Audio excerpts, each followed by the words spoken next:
In today's video, I want to show you how to turn off iPhone without touch screen.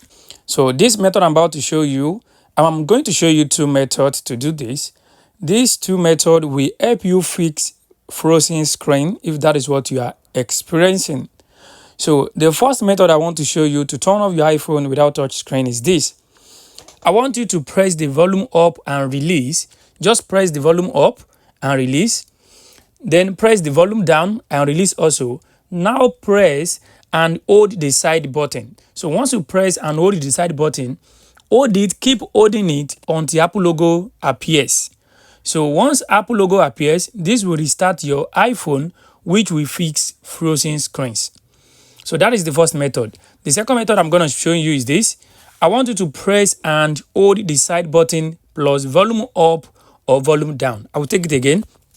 I want you to press and hold the side button, which is the power off and on, plus at the same time, you want to tap and hold the volume up or the volume down together. You want to press and hold the two buttons together.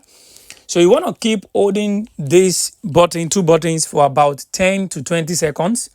Once you keep holding it for 10 to 20 seconds, the screen will go black and your phone will restart.